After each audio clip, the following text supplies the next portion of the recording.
Hello student, आपका स्वागत है हमारे YouTube channel Sharma study point में। और इस वीडियो में यहाँ पर बताएंगे आपके लिए क्या टॉपिक है, आपके लिए द्विघात समीकरण को बनाना। देखिए, आपने यहाँ पर हमने आपको वीडियो में बताया था डिस्क्रिमिनेंट यानी विविध कर डी बराबर बी स्क्वायर माइनस 4ac। यहाँ पर आपके लिए हम बताएंगे द्विघात समीकरण को बनाना। जैसे अगर आपके लिए यहाँ पर द्विघात समीकरण के मूल दिए गए हैं, अगर मान लीजिए अल्फा और बीटा दो मूल दिए गए हैं, कितने मूल दिए गए हैं? दो, अल्फा और बीटा। अगर आपके लिए अल्फा और बीटा दो मूल मान लेते हैं तो इसके लिए आपको द्विघात समीकरण बनानी पड़ेगी। जैसे हम किसी भी समीकरण को हल करते हैं, जैसे मान लो x square plus 3x plus 2 बराबर 0। जब आपने इस समीकरण को हल कर लिया और हल करने के बाद यहाँ पर दो इसकी वैल्यू आएंगी, दो इसके मान आएंगे, तो दो जो मान आएंगे यहाँ पर उनको अल्फा और बीटा मान लिया गया है, उनको मूल मान लिया गया है, वो मूल कहलाते हैं। और उन मूलों से किसी भी समीकरण को बनाना, द्विघात समीकरण को हम आपको सिखाते हैं। देखिए, एक समीकरण से सिखाएंगे। अगर मान लो ये एक्स स्क्वायर 3x प्लस 2 आपके लिए समीकरण दी गई है, इसको आप सॉल्व कर लो। पहले देखिए सॉल्व कैसे करेंगे। यहाँ पर लिखेंगे एक्स स्क्वायर प्लस, देखिए दो का ऐसा गुणनखंड किए, यहाँ पर जोड़ने पर 3 आ जाए तो 2 एकम 2 हो जाएगा, और 2 और 1 3 हो जाएंगे। एक्स प्लस 2 बराबर 0, तो यहाँ पर हो जाएगा x square plus 2x plus 1x plus 2 बराबर 0। 2 की गुणा x से भी और 1 इससे भी करा दी। x कॉमन आ गया, x प्लस 2 हो गया। यहाँ पर इन दो टर्म से एक कॉमन ले लें प्लस का, यहाँ पर भी x प्लस 2 आ जाएगा बराबर में 0। देखिए अब यहाँ पर x प्लस 2 दोनों में कॉमन आ गया, तो यहाँ बचेगा आपके लिए केवल x और यहाँ बचेगा प्लस का 1 बराबर 0। तो x बराबर यहाँ पर x प्लस 2 बराबर 0 रखोगे तो x का मान माइनस 2 आ जाएगा। ऐसे ही x प्लस 1 बराबर 0 रखोगे तो x का मान आ जाएगा माइनस का 1। अब देखिए यहाँ पर हमारे पास दो रूट आ चुके हैं, जिसे हम अल्फा बराबर यहाँ पर माइनस 2 मान लेंगे और बीटा बराबर मान लेंगे माइनस का 1। देखिए अल्फा और बीटा हमने मान लिया ना। अब देखिए इनकी जो वैल्यू आई x की, हमने उनको अल्फा और बीटा मान लिया यहाँ पर। और समीकरण हम आपको लिख के दिखाते हैं क्या समीकरण होती है। तो फॉर्म होती है यहाँ पर समीकरण बनाने की x square minus alpha plus beta, यानी मूलों का योगफल। क्या लिखेंगे? मूलों का योगफल, फिर इंटू एक्स, फिर यहाँ पर लिखेंगे प्लस मूलों का गुणनफल यानी अल्फा इंटू बीटा। देखिए ये द्विघात समीकरण होती है यहाँ पर, इसको हम यहाँ पर द्विघात समीकरण बनाते हैं इस तरीके से। अगर हमारे पास मूल आ गए हैं तो मूल आ गए यहाँ पर, तो ऐसे करेंगे, ठीक है ना, ऐसे करेंगे। तो यहाँ पर देखिए एक्स स्क्वायर माइनस मूलों का योगफल यानी मूल है -2 और प्लस करोगे तो माइनस ही बनी हो जाएगा।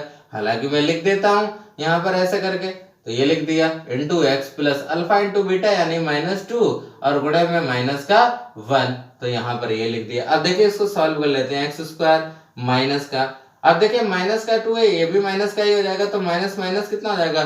माइनस, यहाँ पर माइनस, यहाँ पर माइनस, -2 -1 -3, तो ये हो गया। और इंटू एक्स प्लस, यहाँ पर देखिए 2 एकम 2 हो जाएगा यानी प्लस का ही 2 हो जाएगा, तो ये हो जाएगा एक्स स्क्वायर, ये माइनस की गुणा माइनस हो जाएगी तो प्लस 3x हो जाएगा और प्लस का 2 बराबर 0। देखिए समीकरण वही आ गई। देखिए हमने इस समीकरण को सॉल्व किया था, तो यहाँ पर इसके जो मूल आए वो एक्स अल्फा बराबर -2 बीटा बराबर -1 आया, और आपने समीकरण में भी रखा तो यहाँ पर वही समीकरण बन रही है। इसका मतलब क्या है कि यहाँ पर जो रूट दिए गए आपके वो सही है ना। जब समीकरण सही आ रही है इसका मतलब रूट आपके लिए सही है, और आपके लिए इस तरीके से सॉल्व करना है। अब देखिए यहाँ पर एक और बात बता देते हैं। अगर आपके लिए यहाँ पर क्या है, नहीं दिया गया हो, अगर आपके लिए मूल अगर ना निकालो तो डायरेक्ट मूल निकालने की विधि है। देखिए डायरेक्ट वाली समझा देता हूं मैं आपके लिए। डायरेक्ट विधि, मूलों का योगफल और मूलों का गुणनफल निकाल सकते हैं। कैसे? देखिए यहाँ पर डायरेक्ट मूलों का योगफल और गुणनफल, तो यहाँ पर मूलों का जो योगफल है वो कैसे निकालेंगे, देखिए डायरेक्ट वाला यहाँ पर हम समझा देते हैं आपके लिए। तो अल्फा प्लस बीटा सीधे सीधे निकाल सकते हैं माइनस का b अपॉन ए, तो ये फार्मूला होता है अल्फा प्लस बीटा बराबर माइनस का b अपॉन ए। b कितना है यहाँ पर देखिए, अगर हम इस समीकरण की तुलना करेंगे यानी x square plus 3x plus 2 बराबर 0 की, यहाँ पर एक समीकरण से तुलना करेंगे जो द्विघात समीकरण है, x square plus b x plus c बराबर 0 होता है, तो a का मान कितना हो गया, यहाँ पर 1 है तो a का मान 1 हो गया, b का मान कितना हो गया, तो 3 हो गया, b का मान 3 हो गया, c का मान यहाँ पर 2 हो गया। अब इसी तरीके से यहाँ पर रख देते हैं अल्फा प्लस बीटा बराबर कितना, माइनस का b अपॉन ए। अब देखिए b का मान 3 है तो माइनस का 3 बटे a का मान 1 है यानी -3 आ गया। कितना आ गया?